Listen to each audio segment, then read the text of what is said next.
నమస్తే, welcome to Bharati's kitchen. పొడుల విభాగంలో ఉన్నాం. మన ఆంధ్రులకి ఎప్పుడు ప్రతి వంటకంలో ఉండే కరివేపాకుతో పొడి చేయటం ఆరోగ్యానికి ఎంతో మంచిది, రుచికి చాలా బాగుంటుంది.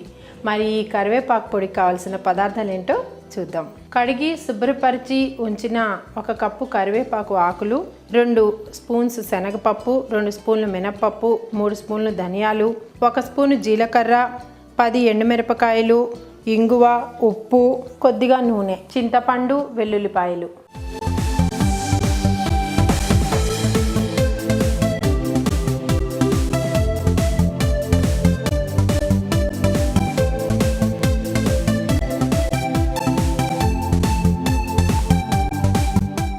సో ముందుగా మనం స్టవ్ ఆన్ చేసుకుని పొడి ప్యాన్ని మనం పెట్టుకున్నాం.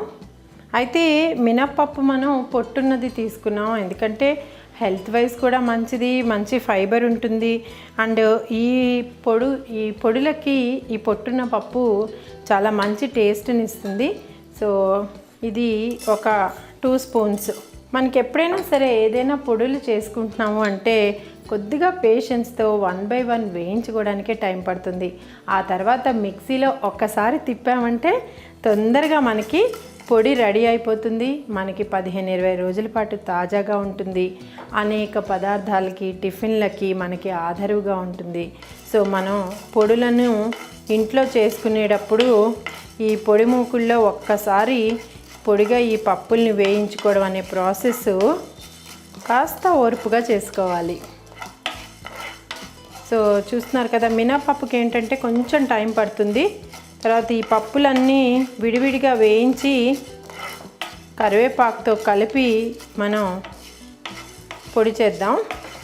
అయితే కరివేపాకు, ధనియాలు, జీలకర్ర వేసి పొడి చేసాం అనుకోండి, యాక్చువల్లీ ఆకు ఏమవుతుందంటే అది కొంచెం ఫైబర్గా ఉండి మనకి అంగుడికి అంటుకుంటూ ఉంటుంది.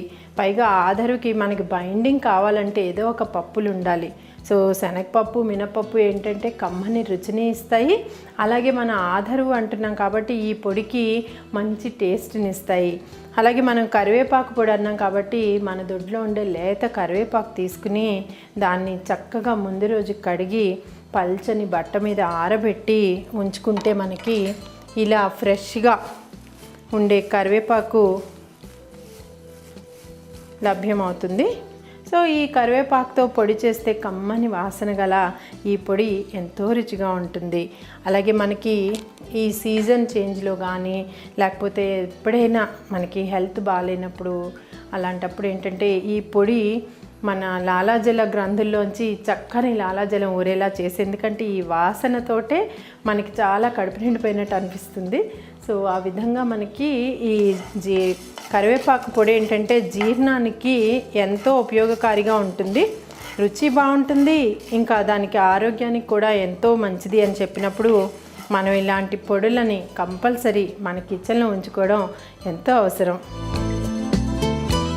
సో చూస్తున్నారు కదా, కమ్మని వాసన వచ్చే ఈ మినప్పప్పు వేగినప్పుడు మనకి మినపసుని చేసుకునేటప్పుడు వచ్చిన వాసనలా వస్తుంది.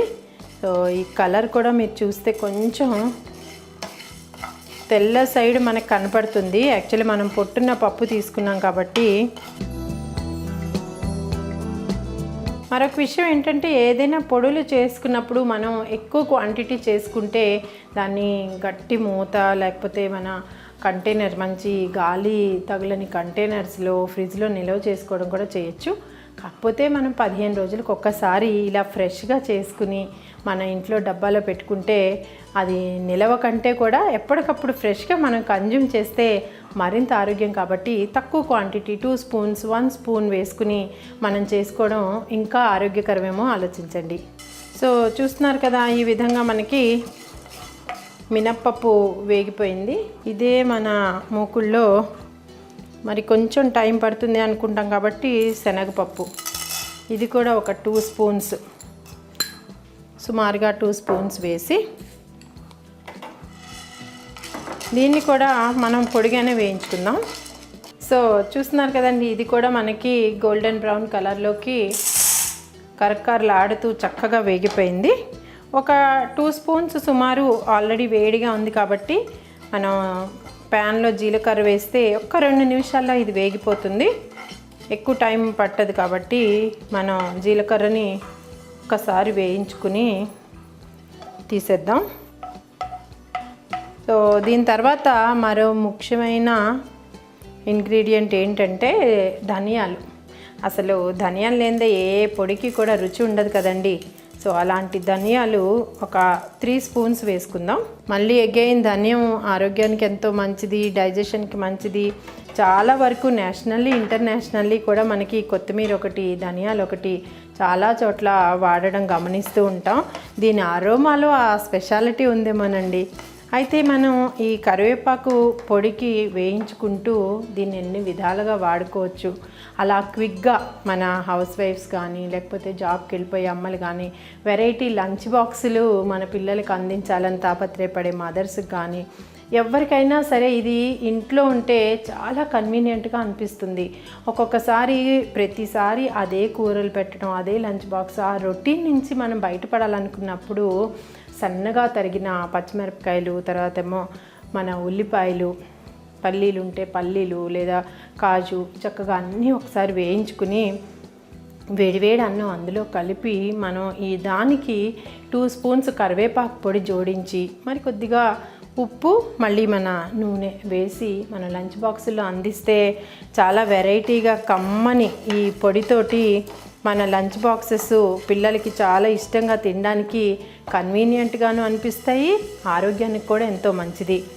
సో ఆ విధంగా ఎప్పుడైనా మనకి కరివేపాకు పొడి ఇంట్లో ఉంది అంటే ఒక్కొక్కసారి గుత్తి వంకాయ కూర చేయాలి. సో దానికి అన్ని పదార్థాలు వేయించి పొడి కొట్టి లేకపోతే ఉల్లికారం కూర చేస్తాం. అలాంటప్పుడు కేవలం ఉల్లి ముద్దను తీసుకున్నప్పుడు మనం ఈ కరివేపాకు పొడి అందులో జోడించి వంకాయలో కూరి ఎప్పుడైనా మీరు అలాంటి ఉల్లికారం కరివేపాకు పొడితో వంకాయ కూర చేసి చూడండి, అద్భుతంగా ఉంటుంది. సో మన మాటల మధ్యలో మనకి ధనియాలు కూడా చాలా చక్కగా రోస్ట్ అయిపోయాయి. చాలామంది ఈ మూమెంట్లో కొంచెం కారంగా స్పైసీగా కరివేపాకు పొడి తయారు చేసుకునే వాళ్ళు ఒక 8 నుంచి 10 గింజలు మిరియాలు కూడా ఒక్కసారి వేయించి యాడ్ చేసుకుంటారట. లేదా పెప్పర్ పౌడర్ అయినా మనం మిక్సీ చేసినప్పుడు యాడ్ చేసుకోవచ్చు. కానీ నేను నా స్టైల్ ఆఫ్ కరివేపాకు పొడిలో మిరియాలు ఎప్పుడు జోడించలేదు కాబట్టి వితౌట్ మిరియాలే మనం ఇప్పుడు చేస్తున్నాం. సో ఈ విధంగా మనకి కరివేపాకు పొడికి తగినట్టుగా ఒక 8 నుంచి 10 ఎండుమిరపకాయలని మనం ఒక్కసారి ఇలా పొడిగా వేయించుకుందాం. సో ఈ విధంగా మనకి ఎండుమిరపకాయలు కూడా ఇవి ఏంటంటే కొంచెం ఎక్కువ వేగగానే మనకి కరివేపాకు పొడి కొంచెం గ్రీన్ కలర్లోకి వస్తుంది, అది బాగుంటుంది కూడా చూడడానికి. మనకి జస్ట్ ఇది గలగల్లాడుతూ వేగితే సరిపోతుంది. మరి కొంచెం ముదురు రంగుకి ఎప్పుడైతే ఎండుమిరపకాయ వచ్చేస్తుందో మన కరివేపాకు పొడి కొంచెం బ్రౌన్ కలర్లోకి వచ్చే అవకాశం కూడా ఉంది. కాబట్టి మనం ఇదే మూమెంట్లో ఈ ఎండుమిరపకాయలని కూడా వేయించినవి ఇలా పక్కన పెట్టేసుకుందాం. అయితే వెల్లుల్లిపాయలు చట్నీ అనుకుంటాం, చట్నీ పొడి కింద మనం ఇడ్లీల్లో, దోశల్లో, వేడివేడి అన్నంలో తింటాం కాబట్టి మనం హెల్త్ బెనిఫిట్స్ గురించి మాట్లాడుతున్నాం కాబట్టి 8 నుంచి 10 ఇలాంటి వెల్లుల్లి రేకల్ని మనం యాడ్ చేసుకుని చక్కగా వీటిని కూడా పొడి ముక్కుల్లో ఒక్కసారి వేయించుకుని మనం కరివేపాకు పొడిలో వేస్తే దీని టేస్ట్ ఇంకా బాగుంటుంది. సో చూస్తున్నారు కదా, ఇలా మనం డ్రై రోస్ట్ చేస్తున్నాం. ఎంత హెల్తీగా మనం దీన్ని ప్రిపేర్ చేస్తున్నామండి. ఒక ఆయిల్ డ్రాప్ కూడా ఇందులో లేదు. అలానే దీంట్లో బోల్డ్ అని న్యూట్రిటివ్ వాల్యూస్ ఉన్నాయి, రుచి బాగుంటుంది. సో మనం మాత్రం ఇలాంటి పొడిలు తయారు చేసుకోవడం కానీ ఇంట్లో వినియోగించడం కానీ అస్సలు మిస్ అవ్వద్దు. అయితే ఈ విధంగా మనం డ్రై రోస్ట్ చేసేసిన వెల్లుల్లిపాయలు కూడా మనం పక్కన పెట్టేసుకున్నాం. అయితే ఇప్పుడు కరివేపాకు, వీటిని కూడా మనం చక్కగా ఇలాగా పొడి ప్యాన్లోనే వేయించేసుకుందాం. సో ఈ మూమెంట్లో మీకు ఇంట్రెస్ట్ ఉంటే ఒక 2 స్పూన్స్ ఆయిల్ వేసుకోవచ్చు. బట్ నా స్టైల్ ఆఫ్ మేకింగ్ కరివేపాకు పొడి ఏంటంటే ఇది వేగిన తర్వాత మనం మిక్సీ పట్టేటప్పుడు అన్ని ఇంగ్రీడియంట్స్ వేసి 2 చెంచాలు నూనె వేసి నేను తిప్పుతాను. అప్పుడు ఏమవుతుందంటే మనకి ఆ పౌడర్ యాక్చువల్లీ ఒక షైన్ వస్తుంది, చాలా మంచి షైన్ వచ్చి మనకి బ్లెండ్ అయినప్పుడు ఒకదానితో ఒకటి అపియరెన్స్ కూడా చాలా బాగుంటుంది. సో ఆ విధంగా ఎందుకంటే మనకి మరీ గుండలా ఉండి గొంతుకు అంటుకుపోకుండా ఉంటుంది. మనం దీన్ని రైస్తో కానీ ఇడ్లీతో కానీ ఊతప్పం దోశ ఏ టిఫిన్తో తిన్నా దీనికి నువ్వుల నూనెను కొంచెం జోడించుకుని లేదా బటర్ కొంచెం వేసుకుని కరిగించిన బటర్ ఒకటి వేసుకుని తింటే చాలా రుచిగా ఉంటుంది. సో మనం ఈ విధంగా ఇందులో ఉండే తేమ ఇంకిపోయేలాగా మనం చక్కటి వాసన వచ్చేంత వరకు మనం ఈ కరివేపాకుని వేయించుకోవాలి. సో చూస్తున్నారు కదండి, పూర్తిగా ఇది రోస్ట్ అయిపోయింది. మనం ఏంటంటే దీన్ని కంటిన్యూస్గా ఒక్కసారి కలుపుతూ ఉంటే కొన్ని ఆకులు అంచులమ్మట మనకి పచ్చిగా ఉండిపోయి మధ్యలో ఉండే ఆకులు కొంచెం ఎక్కువ రోస్ట్ అయ్యే అవకాశం ఉంది. కాబట్టి మనం దీన్ని కంటిన్యూస్గా కలుపుకుంటూ ఉంటే ఒక 4 to 5 minutes లోపులోనే మనకి చక్కగా డ్రై రోస్ట్ అయిపోతాయి కరివేపాకు. సో ఇవన్నీ కలిపి నేను చెప్పినట్టు 2 స్పూన్స్ నూనె వేసి తర్వాత మనకి చింతపండు ఈ మొమెంట్లో ఏంటంటే క్లీన్ చేసి ఉంచుకున్న చింతపండు ఈ కన్సిస్టెన్సీకి ఒక చిన్న నిమ్మకాయ మీడియం సైజ్ నుంచి చిన్న నిమ్మకాయ సైజ్ అంతా చింతపండు లేదా అందులో సగం మన టేస్ట్ని బట్టి ఇందులో యాడ్ చేసుకుని తర్వాత ఉప్పు వేసుకుని ఇష్టమైన వాళ్ళు ఇంగువను కూడా జోడించుకుని 2 స్పూన్ల నూనెతోటి మిక్సీ పట్టి తీసుకొచ్చి మీకు చూపిస్తా.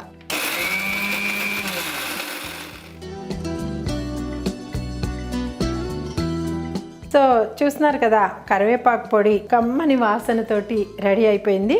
అయితే మనం దీన్ని ఎయిర్ టైట్ కంటైనర్లో పెట్టుకుంటే ఇది మనకి ఒక 15-20 రోజుల వరకు అయితే చాలా ఫ్రెష్గా ఉంటుంది. అంతవరకే మనం ప్రిపేర్ చేసుకుంటే కూడా చాలా బాగుంటుంది.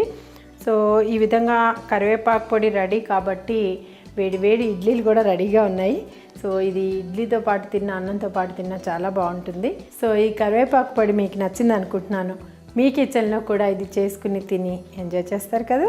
మరి నెక్స్ట్ ఎపిసోడ్లో మరో కొత్త పొడంతో కానీ వంటకంతో కానీ రెడీగా ఉంటాను. మరి మళ్ళీ కలుద్దాం. నమస్తే.